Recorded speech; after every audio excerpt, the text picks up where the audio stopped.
नमस्कार. मला सुंदर दिवसाच्या खूप खूप शुभेच्छा. तुमचे जे नकारात्मक विचार आहेत ना, ते एका विषयापेक्षाही कमी नाहीयेत.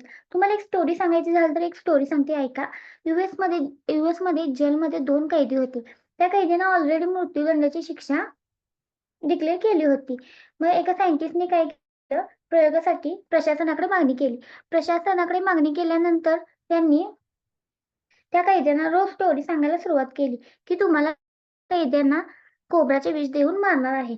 मग असं केल्यानंतर रोज ते सायंटिस्ट ना त्यांना स्टोरी सांगायची, की कोब्राला 2 दात असतात, कोब्रा खूप विषारी असतो. तो त्याने दंश केल्यानंतर तुम्ही किती मिनिटात एक्सपायर होणार आहात, हे सगळे सांगतात. आणि काय झालं ॲक्चुअली ज्या दिवशी त्यांचा मृत्यूदंड होता ना, त्या दिवशी त्यांच्या डोळ्याला पट्टी बांधली होती आणि 2 सेफ्टी पिन दोघांना टोचल्या. टोचल्यानंतर थोड्याच वेळात ते शांतपणे ते एक्सपायर झाले. एक्सपायर झाल्यानंतर जेव्हा त्यांना पोस्टमॉर्टमसाठी नेले ना, की तेव्हा समजलं की कोब्राचे विष असतं ना, ॲक्चुअली त्याचं टॉक्सिक त्यांच्या शरीरामध्ये सापडलं. याचाच याचाच विचार करा तुम्ही एवढ्यावरून, की तुमच्या मनात किती निगेटिव्हिटी भरली आहे.